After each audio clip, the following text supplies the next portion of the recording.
Bien, ya vamos a seguir conversando aquí en Vía Pública respecto a esta aprobación de la reforma de pensiones y los posibles efectos que también pueda llegar a tener. Y para ello ya estamos en contacto con George Lever, gerente de estudio de la Cámara de Comercio de Santiago. ¿Cómo está, George? Muy buenas noches. Gracias por acompañarnos aquí en Vía Pública.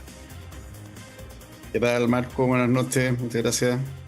Buenas noches, George. Comencemos por este estudio que elaboran desde la Cámara de Comercio de Santiago, donde se advierte este impacto laboral y económico que podría tener tanto en trabajadores como empresas la aprobación de esta reforma a las pensiones. Sí, llama la atención el encabezado de este estudio. Habla de que este aumento en la cotización de 7 puntos con cargo al empleador podría llegar a reducir el empleo formal hasta en un 3,4% y disminuir salarios en torno al 5%. ¿En qué se basan para establecer esta afirmación y cuáles son las posibles consecuencias que puede llegar a tener? ¿En cuánto tiempo también puede llegar a ocurrir esto? Sí, correcto. Bueno, en realidad, en ese titular que tú mencionas, está citando algunos estudios disponibles, particularmente el que hace ese cálculo hasta un poco más del 3%, el estudio que publicó Clapes UC el año pasado, eh, donde el escenario era distinto, por cierto. Es decir, lo que se sabía hace un año atrás era que se discutían 6 puntos, no se sabía qué tipo de gradualidad iban a tener. Y no se sabía además cuál iba a ser el destino de esos 6 puntos, a las cuentas individuales o al seguro social. Y por lo tanto, en esa investigación se hace una serie de estimaciones que hablan de disminuciones del empleo desde un medio punto aproximadamente hasta esos niveles que tú mencionas. Eso yo creo que es una referencia, básicamente para poder pensar en lo que viene hacia adelante, pero me parece que lo más importante es que en el actual diseño que tiene la reforma, que agrega un punto adicional, ¿no es cierto?, que tiene además un calendario, un cronograma de gradualidad conocido, y que tiene además, incluye otros elementos, ¿verdad? Más allá de estos 6 puntos adicionales, sino que hay otros destinos, digamos, que se dan los recursos. Está en la figura de este préstamo de los afiliados al Al Estado. Estado, que era algo que tampoco existía. En fin, todo eso hace necesario, y un poco en esa línea nosotros levantamos la voz en esa materia, hace necesario tener una estimación importante porque la fuente de financiamiento de esta reforma, la cual, por lo demás, es bueno señalar, digamos, que nosotros compartimos su objetivo y compartimos una parte relevante de los instrumentos que nos parecen positivos, pero la forma en que se financia esta reforma va a ser clave en su éxito, ¿verdad? Y por lo tanto, si producto de la manera en que se está financiando, eso va a generar una reducción en el empleo y además una reducción en los salarios, hay que tener presente que la sensibilidad con que se estima Estamos ahí el efecto, estamos tratando de retomar el eh, contacto con George Lever. Tuvimos ahí un ¿sí? problema en la comunicación. Ahora sí, George, te escuchamos. Ahí parece que estamos. Sí. Bueno, no sé hasta qué parte se alcanzó a escuchar, pero básicamente señalaba al final que la forma en que se financie y la fuente de financiamiento sobre todo es crítica y por lo tanto para poder tener una certeza respecto del éxito de las proyecciones que se han hecho, es sumamente relevante saber si en qué magnitud va a afectar el empleo y los salarios, porque si en la medida en que lo afecte negativamente, la base que vamos a tener para ahorrar va a ser más pequeña, ¿no es cierto? Y por lo tanto los objetivos que se pretenden lograr probablemente van a ser más difíciles de alcanzar. Ahora, ¿estas cifras se mantienen considerando la gradualidad que contempla la reforma para varios aspectos? Se mantienen en lo fundamental porque estas cifras, el cálculo que hacen, eso es una vez que se han concretado todos los efectos de la reforma. Es decir, no va a ocurrir en el corto plazo, en los primeros años, sino que va a ir ocurriendo de manera gradual. Pero cuando se llegue a implementar completamente la reforma, los impactos siguen siendo los mismos, con un agregado que en la medida en que tenemos gradualidad, el sistema productivo, por así decirlo, tiene tiempo para adecuarse a esta nueva realidad, a una realidad donde el empleo tiene 7 puntos más de costo y por lo tanto es probable en un escenario donde además estamos sufriendo cambios importantes de manera estructural en el mercado laboral, por la automatización, por la disminución de los costos de las nuevas tecnologías, por el aumento del poder que tienen, etcétera. Probablemente lo que vamos a ver es que puede haber un impacto incluso superior en el resultado final, entendiendo que las empresas para ser viables, sobre todo las que quedan más presionadas con el aumento del costo laboral, van a tener tiempo para reducir su dependencia del factor trabajo, que probablemente suena ponerlo en términos muy fríos, pero es una necesidad competitiva en definitiva. Entonces, probablemente los impactos incluso podrían ser superiores una vez que veamos que la economía en general se va adecuando a este nuevo escenario. Ahora, ¿cómo podría, porque entiendo que este estudio también establece ciertos puntos de preocupación que puede generar también dentro de las empresas? ¿Cuáles son estos puntos de preocupación? Bueno, lo más importante tiene que ver con lo que estábamos comentando, es decir, desde el punto de vista de lo que tiene que ver con la operación de una empresa, más allá, digamos, de lo que ocurra con el ahorro a nivel nacional, con la mejora de las pensiones, que por supuesto es un efecto totalmente deseado, necesario. Yo diría que las principales preocupaciones o donde tiene que tener el ojo la empresa en general tienen que ver con este aumento del costo. Para nuestro modelo de pensiones es un mecanismo no tradicional que las cuentas individuales de pensiones sean financiadas por un tercero, en este caso que es el empleador. Tradicionalmente han sido financiadas por las cuentas individuales por los mismos trabajadores o beneficiarios, ¿no es cierto?, de ese ahorro. Y por lo tanto hay un cambio de mecanismo que significa, requiere una adaptación, ¿no es cierto? Pero lo más importante en lo concreto es que va a haber un costo laboral adicional de 7 puntos, ¿verdad? Las estimaciones que hablan de que probablemente van a disminuir los salarios, se hacen cargo de que en el equilibrio una parte de esos mayores costos van a ser traspasados a través de menores remuneraciones en las nuevas contrataciones a los trabajadores, ¿verdad? Entonces, eso seguramente va a hacer que se comparta en definitiva el efecto neto, pero lo hace de una forma en la cual la empresa tiene que planificar hoy día que sus costos laborales que han venido aumentando en los últimos años, recordemos que tenemos los aumentos de salario mínimo muy por sobre los aumentos de productividad laboral, tenemos la ley de 40 horas, todos con objetivos deseables, eso hay que siempre tenerlo claro, pero que implican aumentos de costos para las empresas. Entonces, a esos aumentos que ya hemos tenido y los proyectos que se están tramitando que involucran también nuevos aumentos de costos laborales, hay que sumarle el más contundente de todos, que son 7 puntos de aumento en la cotización. Eso yo creo que hay que tenerlo claro.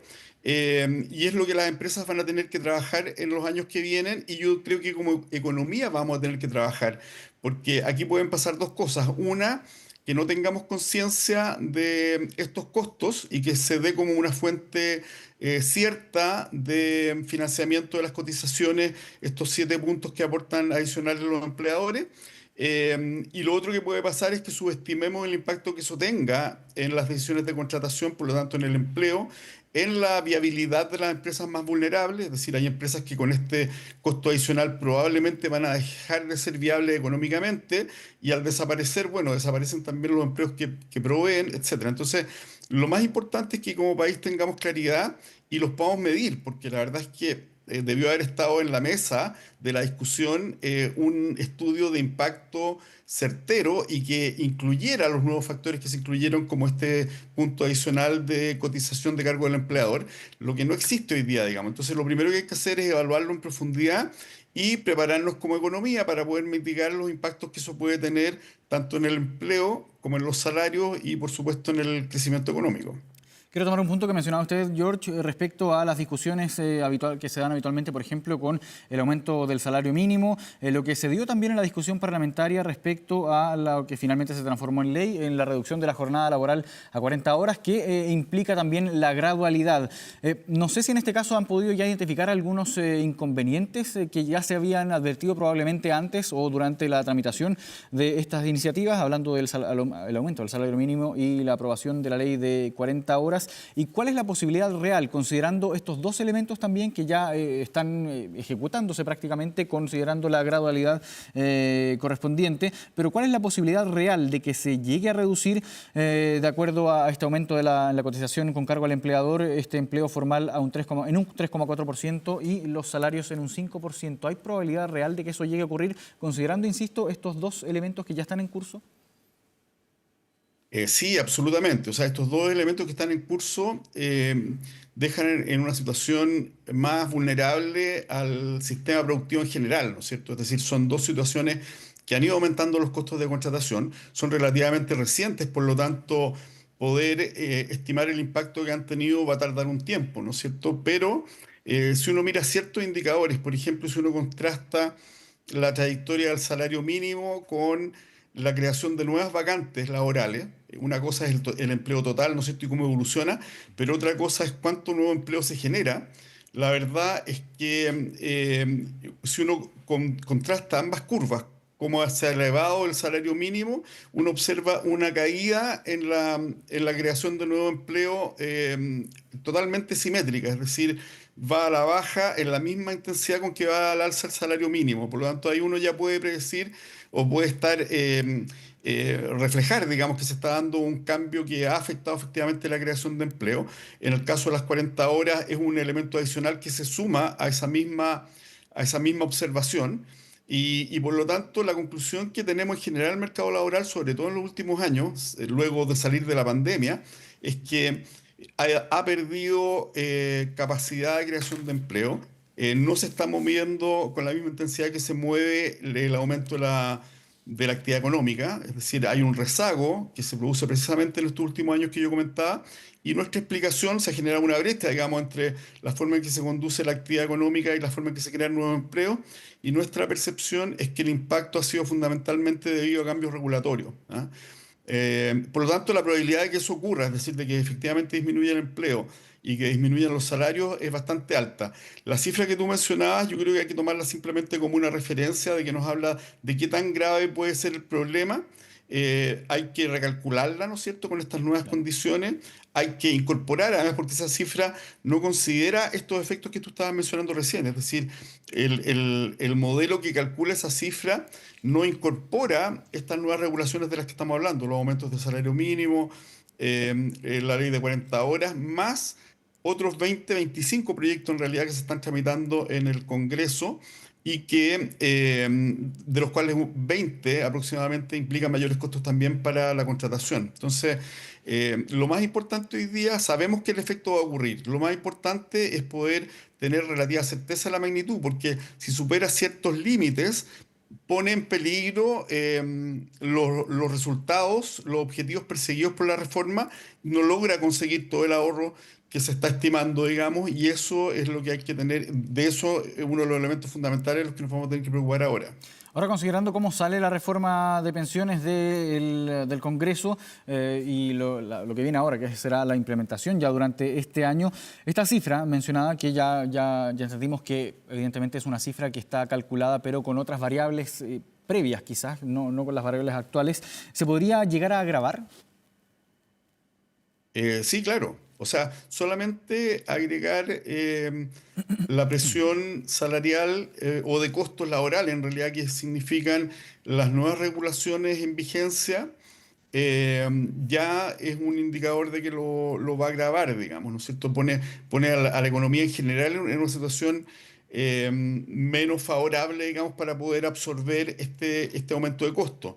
Y en esa línea nosotros hemos planteado, lo planteamos antes, digamos, y ahora hay que reforzarlo, de que el cronograma a través del cual se va a producir esta gradualidad vaya considerando evaluaciones periódicas del impacto que está teniendo en el empleo y en los salarios la reforma, de manera tal de que si es necesario, se suspendan temporalmente la entrada en vigencia de los puntos adicionales si es que se está detectando que efectivamente el impacto está superando los niveles razonables para poder lograr el éxito tanto de la reforma como de la generación de empleo.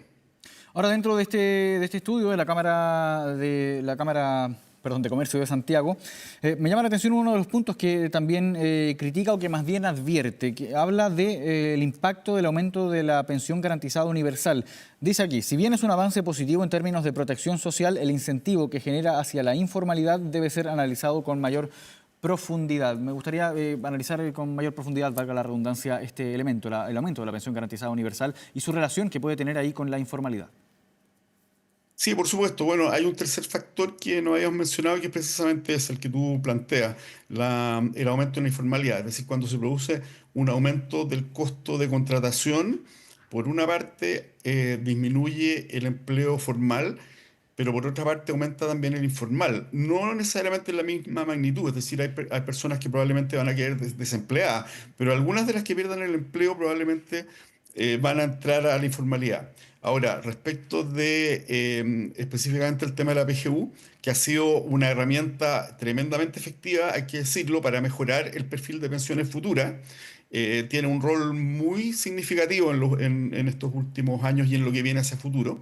Pero hay que considerar que cuando se trata de un subsidio, siempre que existe un subsidio que genera ingresos a todo evento, evidentemente genera un desincentivo, y ahí la pregunta es si qué tan importante es ese desincentivo a la formalidad, ¿no es cierto? O sea, si yo soy informal y genero ingresos que no están en el radar de la autoridad, voy a ser además beneficiario de subsidios que se me van a dar en la medida en que mis ingresos formales no alcancen ciertos rangos, ¿no es cierto? O sea, si estoy debajo de los 250 en mi situación declarada, pero estoy muy por sobre los 250 generando ingresos informales, de cualquier forma voy a tener la pensión garantizada, ¿verdad?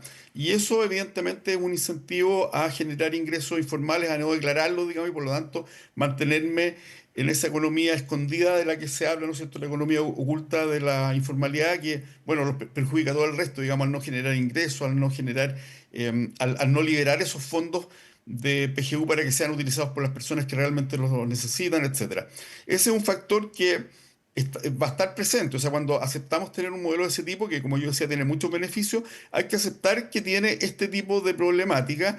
Y lo que hay que evaluar también, aquí todos estos temas son materia de evaluación, lo que hay que evaluar es qué tan importante es ese incentivo, por lo tanto, cuánto perjudica al empleo formal y cuánto favorece al informal. Y eso yo creo que es un tema del que se tiene que hacer cargo, en este caso, el regulador, el legislativo y, por supuesto, el ejecutivo.